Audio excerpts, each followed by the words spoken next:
Banso.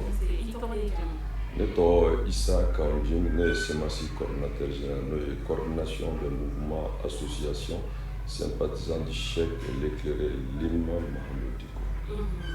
Awi tama wili jobam ke jumanu.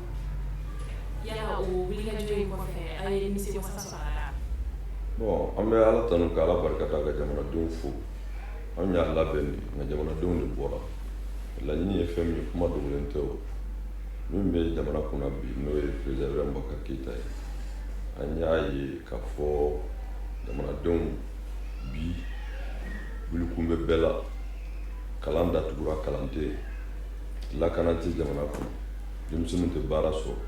jite so courante so min ga juga be jamana na fulo re no ye jamana dum ga sagali ga ambo o kanga do femuna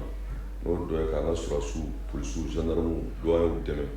ani ozo fore baraka fuma force de sécurité de défense o fora fana ko ka avion nyini sur su se ka la kana chomi président Mbaka Keita a fo bien béame ko avion nous sont cloués au sol faute de maintenance au corps et ko avion nous be duguma o se ka wuli avion nous mo be entretien mena ko o masoro on na folo fana ngana muna ka foro ka sur su do minjugu dawnye ka bu ka kufa ko ka awa blende nyini o blende fana on na ke scandale bon min bekera mo ko jamana be gele alla ay sawala kana ni manga wore o yo do jamana do haklima kuma yɛrɛ tiɲɛ min ye bɛɛ kun hakili la ko ni élection kɔni kɛra o bɛ se ka kɛ sababu ye ale ka mandat bɛ ban ka sɔrɔ mankan wɛrɛ t'a la maa wɛrɛ bɛ bila nɔ na député sigi ye san kelen kɛ a ma se ka kɛ député kun bɛ yen ka sɔrɔ a tɛ sariya kɔnɔ a bɛ sariya kɔfɛ a bɛ sariya sɔsɔ o y'o biri kuma min kɔfɛ ko lakanabaliya bɛ jamana kɔnɔ ko wari tɛ yen kɛsu kɔnɔ ko k'a kɔrɔw kɛ bon mɔgɔw y'o namu nɔfɛ san kelen nana ban ko ka député sigi u ye fɛn kɛ min ka jugu hali député sigi kura ye n'o de jamanadenw yɛrɛ bɔra u ka danaya la sa fɔra diɲɛ kɔnɔ coup d'état tɛ yen an bɛɛ sɔnna ma an b'o condamné o fanga ka ɲini ni jamanadenw ka danaya ye wa jamanaden bɛɛ bɛ danaya min bɛ yen n'o bɛ kuma jamanaden bɛɛ tɔgɔ la mɔgɔ 140 la n'a bɛ fɔ ko wasabulon fɔ assemblée nationale n'o tɛ maliyɛn mɔgɔ 1,19 dɔw yɛrɛ ko mɔgɔ 140 mɔgɔ 147 bɛ se ka kuma o tɔgɔ la nka o bɛ kɛ sariya dɔw de kɔnɔ k'a fɔ a ye danaya da maa minnu kan an bɛɛ tɛ se ka taa yen n'olu ye min fɔ n'u ye min kɛ o bɛ an bɛ yamaruya parce que an ka mɔgɔ sigilen don n'o y'an ka représentant ye u taara tugun k'o fana kɛ nomination ye cour constitutionnelle n'a ɲɛmɔgɔ ye Manasa ye ni bɛ ka ani Karimu ani Teminu ani Adi Ɲangadu taara fara ɲɔgɔn kan o kuma ka ni janfa minnu kɛ jamanadenw na a nana da kɛnɛ kan k'a fɔ k'a bɛ ka jamana in sisan ale ye jamana maracogo juguya sisan a bɛ fɛɛrɛ kɛ n'a taara ale musow a denw an'u teriw olu ka fanga ta parce que fanga b'u bolo jamana nafolo b'u bolo cour constitutionnelle b'u sago la bon scénario min ni jamanaden bɛɛ y'o faamu bi bɛɛ y'a faamu kuma an bɛ se ka sigi ten o de y'a to maaw wulila Kayi ka couvre-feu ka ban ma maaw wulila Sikaso k'u ma jɛ ni élection u ye marifa ci u la u taara denmisɛnninw faga Kayi wulikajɔ kɛra Bamakɔ yan ka couvre-feu bali maaw wulila Mopti maaw wulila jamana fan bɛɛ min ta ye lakanabaliya ye min ta ye kalanko ye min ta ye jiko ye min ta ye n ka élection ɲagana mun na min ta ye n ka hakɛ dɔ bɛ a ma sɔrɔ o tun bɛ se ka sabali tun bɛ se ka kɛ min kan o ye élection ye u y'o fana ŋanamu donc jamanadenw y'a n'a tora ta ale bɛna ko in bɔ démocratie kɔnɔ k'a k'a musow n'a denw n'a somɔgɔw ye n'o ye a fɔ ma un régime clanique o de y'a to an bɔra le 5 juin k'a fɔ jamanadenw n'an y'an sigi k'an bolo d'an sen kan président Mbaka Keita a bɛ jamana yɛlɛma ka kɛ monarchie ye donc ale dun ma jamana in sigi o kan jamana tɛ se ka to kan jamana sigira bɛɛ fanga la o de y'a to ale ye fanga sɔrɔ ni bi n'ale ko a bɛ o profiter k'o ko yɛlɛma an bɛɛ sigilen ɲɛna kalon kan o tuma an ko an tɛ jɛ n'o ye an ko jamanadenw de ka bɔ o tuma jamanadenw de bɛ fo wari ma d'u ma sanu ma d'u ma u bɔra n'u ka diinɛ u bɔra n'u danbe u bɔra ni faso ko ye ka taa place de l'indépendance la bɔli min ɲɔgɔn ma deli ka kɛ politiki kɛnɛ kan donc o b'a yira bi jamanaden fanba tɛ Mbaka Keita ka ko la bi u t'a ka ko la sini wa ni ala sɔnna laɲini min fana fɔra fo ka waleya a bɛ bɔ fanga de la fanga in ye jamana de ta ye wa mɔgɔw k'a faamu k'a fɔ ni ala sɔnna baara minnu bɛna boloda hali a tɛ mɛn aw bɛna bɔ kunnafoni kalama walayi ni ala sɔnna fanga ye a b'a bila ni ala sɔnna donc an bɔkun kun ye min ye ka kuma jaabi la jamanadenw ka laɲini de don anw y'a leadership de porter wa n'a ma président Ibrahim Boubacar Keïta ka fɛɛrɛ kɛ ka bɔ fanga la démocratiquement pacifiquement kɔrɔ an ye jamanadenw janfa parce que anw de y'a f'u ka bɔ an b'a f'u ka bɔ ko kalan tɛ yen o y'a problème dɔ ye an b'a f'u ka bɔ ko ji tɛ o problème dɔ ye an b'a f'u ka bɔ ko lakana tɛ o problème dɔ ye an b'a f'u ka bɔ ko denmisɛnninw tɛ baara sɔrɔ o problème dɔ ye an b'a f'u ka bɔ ko élection namarala o problème dɔ ye an b'a fɔ u ka bɔ ko jamana nafolo awa maa damadɔ bɛ ka a dun an b'a f'u ka bɔ o kama parce que nin bɛɛ dɔnnen don nka nin bɛɛ ye bɔkun ye nka nin bɛɛ solution ye mun ye bi premier ministre 6 o bɛɛ taara mais a solution ye min ye bɛɛ nana ye constat min bɛ ka fɔ problème Ibrahim Boubacar Keïta yɛrɛ de o tuma a bɛ a jɔyɔrɔ bila o tuma a bɛ bila parce que mankan t'a la a bɛ bila parce que démocratie de y'o daga ko n'a dɛsɛra peuple bɛ se ka bɔ k'a fɔ k'a ka fanga bila o tɛ coup d'état ye o a b'a bila de ni ala sɔnna ɔ mɔgɔw bɛ ka min fɔ an t'o jaabi nin kumaw n'a bɔra ye mun bɛ kɛ n'a bɔra ye plan ɲuman b'aw bolo plan t'anw bolo anw tɛ pusisi anw tɛ foyi anw ye peuple de parce que n'an y'a fɔ an ye peuple u b'a fɔ ko non vous êtes prétentieux aw dɔrɔn tɛ peuple ye mɔgɔ dɔw b'a kɔ mɔgɔ si t'ale kɔ mɔgɔ bɛ yen o ye minnu da bɛ fanga la dɔrɔn a banna c'est tout wa n'ala sɔnna an bɛna bɔli min kɛ o kɔni a bɛ taa de ni ala sɔnna.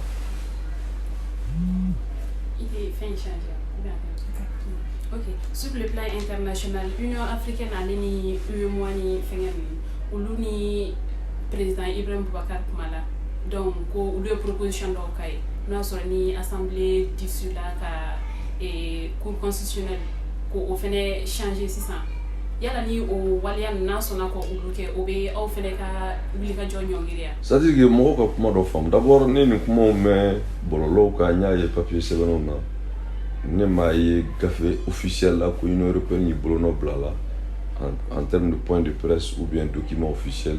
dire que c'est une proposition. On n'a pas mandaté ni Union européenne ni CEDEAO, non. On n'a pas été saisi. En bolo ko ba ni beka de cɛ. Donc ibeka bi jamana kuna bi légal c'est comme mɔgɔ de soit mɔgɔ min ka d'a ye nka anw bɛ min f'u ye quand je dis nous parce que bɛɛ b'a kalama a daminɛna ni CEMACI FSD MK bi mouvement 5 juin rassemblement des forces patriotiques tɔgɔ de y'o ye M5 RFP kɔrɔ ye mouvement 5 juin mun na 5 juin parce que peuple de bɔra le 5 juin R rassemblé fasoden ɲuman bɛɛ patriotique o de don donc o force minnu bɛna fara ɲɔgɔn kan tɔgɔ ye n'o de donc anw tɛ tugun CEMACI ko tɛ tugun FSD ko tɛ tugun MK ko tɛ olu kɔni b'a kɔnɔ nka mouvement populaire de don peuple ye min ɲini kɔrɔtɔlen don anw ka bɔ de an k'u ma u ka sabali jamana ko don o de y'a to tuma min na an ye nin bɔli in kɛ kuluba fɛn fɛn bɛ yan diinɛ kunda église catholique o église protestant o conseil islamique o cakɛjɛkulu fɛn fɛn bɛ yen n'o bɛ ta kɛ INTM SESTEM ka taa se chambre de commerce patronat ma ka taa se chambre de métier ma ani société civile jeunesse an ye sɛbɛn ci nin bɛɛ ma k'a f'u ye mun na an b'a fɛ président Ibrahim Boubacar Keïta ka fanga bila a kun ye mun ye pour que jamanadenw k'a dɔn yɛrɛko kɛlɛ tɛ place ɲini kɛlɛ tɛ an bɛ don gouvernement na ko tɛ an bɛ assemblée don kɔnɔ o ko tɛ an y'a faamu jamana in kisili ko de don olu bɛɛ dun ye kulu de ye u bɛ kuma a fɔ de ma les forces vives de la nation an k'u ma de choisir la vérité c'est le peuple bi tɛ mɔgɔ sɔrɔ kulu tɛ mɔgɔ tɛ min bɛ se k'a f'i ye ko président Ibrahim Boubacar Keïta k'a ye fɛn dɔ kɛ jamana kɔnɔ k'a ye jamana nafa tɛ yen san 7 jamana bɛ miliyari 20 d'ale kɛlɛ ma san o san pour que a ka baara de kɛ a ta tɛ o avion min b'a bolo jamanaden bɛɛ ka nafolo de don ale kelen de bɛ don a kɔnɔ ni mɔgɔ min y'a diya a ta tɛ o ale de bɛ ministre sigi a bɛ préfet sigi a bɛ gouverneur sigi a bɛ ambassadeur sigi a bɛ directeur sigi nin si tɛ se ka sigi n'ale ma diya n'a ye mun kɛra ko parce que a ka jamana jɔ a dɛsɛra ni dɛsɛra donni kɔrɔ mun de bɛ kɛ k'i dɛmɛ ka jigin parce que n'i ma dɛmɛ ka jigin ni donni bɛɛ de bɛ firi ala k'an kisi k'an tanga o ma donc anw bɛ min na bi fɔlɔ o de ye ka bɛɛ bɔ a kalama ka fɔ an y'a fɔ président Ibrahim Boubacar Keïta ka fanga bila il n'a pas réagi diɲɛ y'o mɛn communauté internationale y'o ye awa an y'a se kulu minnu bɛ yen u k'a mɛn sini mɔgɔ tɛ se k'a fɔ anw ye aw ye nin laɲini kɛ ka sini ma aw ni mɔgɔ si ma kuma o tɛ se ka fɔ anw ye donc peuple ka hakɛ ɲinini on a d'aujourd'hui cette légitimité parce que anw ko le peuple ka bɔ le vendredi n'u tun ma bɔ mɔgɔw b'a fɔ u yɛrɛ ko peuple ma bɔ u ka fara mɔgɔw la mais peuple bɔra o donc ni peuple bɔra n'i bɛ ka bɛ Mali ko de la il est obligé de tenir compte Donc, Namason, c'est dommage. Parce que nous, on ne va pas lâcher prise. Au Corée et mi, amena bo. Sini, à la misa, on a fait un public à Sini. Mais Sini, 16h30.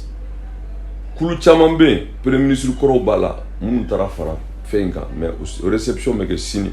Anifana, Assemblée générale, mais que Mamou Faralaka, nous, le bébé na Faragnon, un bébé djé, ka be dongelenga, ka soit bon. Parce que follow, oui, le follow, Minkela, Semasi, FSD et MK. Mais Zéin, mouvement populaire, mais nous, M5, rassemblement des forces patriotiques, on devait appel que Koubeka Bo. Donc, bébé na un dossier, on peut d'offre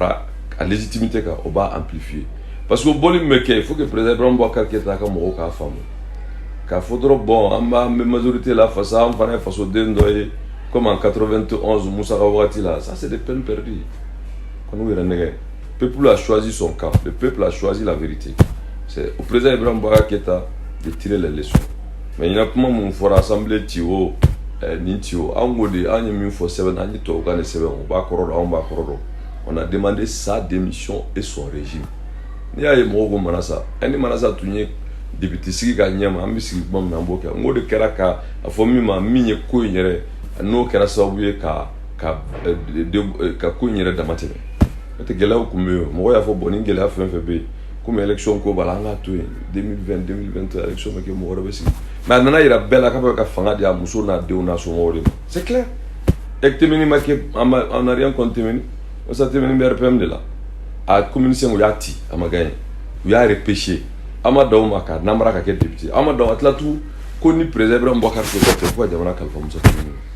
Mais Balobé c'est avec même un yeleka na boire, un yeleka na boire. Mais en tout, on attend en tout à la fin. Mais si il est empêché qu'il y a un décès, que le président n'a pas pu finir son mandat, donc Moussa Témen n'est pas là. Mais on est mouillé. Quand Jamana deux ou trois coups que Youro y avait à quelque ça ne marchera pas. Il faut que le président Ibrahim Boubacar te fasse Bravo là, Moussa la là. Il n'a que deux choix. Soit il rend le pouvoir au peuple souverain du Mali, soit le peuple souverain du Mali le fera démissionner. C'est tout. Ami wakati na sam wachama kwa nibeka do awaje kula sisa inafo ye rassemblement postano na anjero o démonstration na mimi ka politique do ngala ngoka dana abati on va faire fin de fois au famu mɔgɔw ka danaya n'u ka danaya baliya ko tɛ o an ko jamana ko de don ni jamana ko don an bɛɛ bɛnna fɛn kelen de kan o de ye k'a fɔ président Ibrahim Boubacar Keïta dɛsɛra a dɛsɛra donni kɔrɔ n'an k'an b'a to a bolo jamana bɛ taa dafa an bɛ min na bi an bɛɛ ka fara ɲɔgɔn kan président Ibrahim Boubacar Keïta ka fanga bila n'a ye fanga bila o peuple kelen dɛ o ka danaya bɛ maa minnu kan cɛw la musow la dɔnnibaaw la maa kalan na anw cɛ la ani maa wɛrɛ minnu yɛrɛ tɛ anw cɛ la k'olu de bɛna fara ɲɔgɔn kan k'a lajɛ jamana bɛ se ka taa taabolo kura jumɛn na n'a bɛ fɔ min ma une transition démocratique c'est tout. Donc la question n'est pas de dire qui est, comme on le dit, vous m'excusez l'expression, qui est crédible, qui ne l'est pas, mais nous sommes tous d'accord sur un point, qu'il faut sauver le Mali, et pour sauver le Mali tout le monde a un rôle à jouer. Donc Ibeka est favorable pacifiquement, démocratiquement, mais le peuple malien est souverain, il est sage. Jamana denimo be jamana kono, be jamana koka, compétence sugu be bala. Donc maintenant jamana bena ta se pour munka. Jamana maracogo la, jamana kalanko la, jamana lakananko la, jamana nafolo matrafali la, jamana kiriko la, nin bɛɛ de bena kɛ baara ye baara min n'a bɛ kɛ jamana yɛrɛ ka laɲini.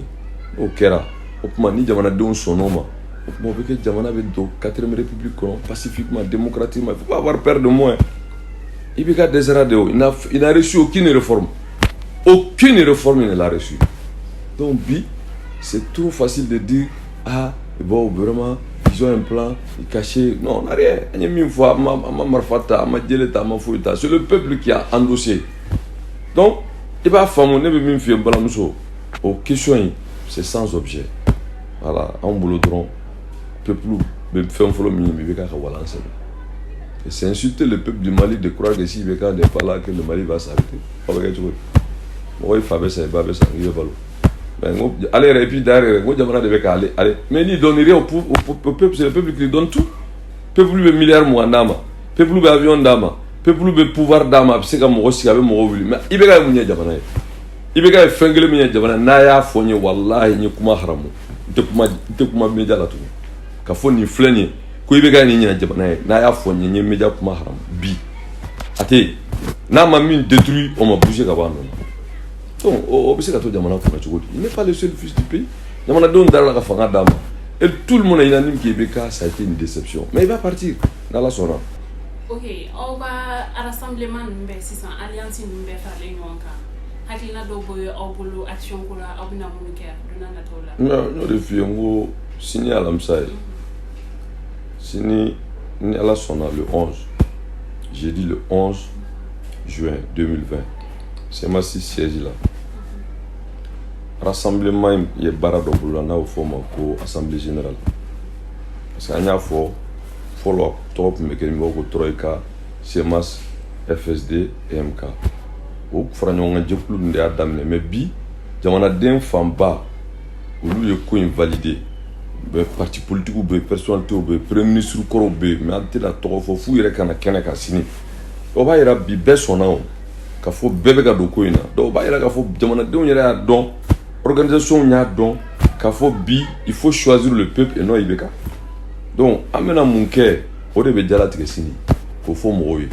parce que ne kelen tɛ se k'o fɔ an bɛɛ de don donc ni sini n'aw sera kɛnɛ kan min bɛ fɔ aw n'o mɛn min bɛna kɛ aw b'o ye ne bɛ se ka kuma kelen min kɔni fɔ aw ye n'i bɛ ka ma fanga bila an bɔtɔ de tuguni an bɛ bɔ koyi f'a ka fanga bila ni Ala sɔnna. Bon kuma yaba min bɛ n bolo e ka Ala deli Ala ka jamana basigi Ala ka jamana lafiya Ala ka hɛrɛ kɛ jamanadenw ye jamana kɔnɔ ni jamana kɔ o b'a fɛ ka min fɔ o tɛ tiɲɛ yɛrɛ k'anw b'a fɛ ka wuli ka fitinɛ wuli an b'a fɛ ka mankan wuli ni IBK ye fanga bila c'est le chaos IBK yɛrɛ ka to fanga la o de ye chaos ye donc an bɛ Ala de deli que Dieu nous inspire à prendre la bonne voie o kɔrɔ ye mun ye Ala k'an dɛmɛ ka ŋaniya ɲuman d'an ma an ka sira ɲuman ta sira ɲuman ye mun ye an ka segin tiɲɛ ma an ka segin k'a fɔ anw ye danbetigiw ye an ka segin k'a fɔ anw ye diinɛtigi ye chrétienw bɛ yan silamɛw bɛ yan taabolo laadaw bɛ yan mais a bɛɛ faamuya la bɛɛ b'i ka diinɛ la mais jamana bɛ mara min ye n'o ye démocratie ni laïcité ye o ye élection ka kɛ siya ko tɛ kabila ko tɛ dugu ko tɛ jamanadenw mana danaya da min kan o ka sigi n'i ye baara min kɛ n'a ɲɛna danaya bɛ kura n'a ma ɲɛ i b'i jɔyɔrɔ bila o tɛ se ka kɛ cogo si la fo au système de contrôle des élections min bɛ yen manasa système nin ka jɔ parce que n'i y'an donna ni crise kɔnɔ parce que a nana ye k'a fɔ sira kelen min b'a to fanga bɛ se ka minɛ Ibra Boubacar Keïta la pacifiquement démocratiquement o ye élection ye i bɛ ka gɛlɛn ka taa den sigi assemblée kunna k'o teriw ta ka na assemblée président d'o ma k'u baarakɛɲɔgɔn ta jago sira fɛ Adi Ɲangadu ta k'o sigi yen ka jamana assemblée ta k'a kɛ tulonkɛ yɔrɔ ye alors que c'est eux qui doivent parler agir au nom du peuple souverain mais ça c'est insulter le peuple et vous pensez qu'on va s'asseoir et regarder ça pourquoi donc an bɛ Ala de deli Ala ka hakili ɲuman d'u ma mais an bɛ kuma laban min f'u ye u bɛ fɛ ka min kɛ ka se servir de peu qui reste du moyen de l'État ka essayer de faire de la communication diaboliser les gens terroriser les gens ka mɔgɔw bila réseaux sociaux ka mɔgɔw neni ça c'est peine perdue a ka baara kɛ dɔrɔn n'i y'a ye bɛɛ ko a ka bɔ yen n k'a dɛsɛra ka baara de kɛ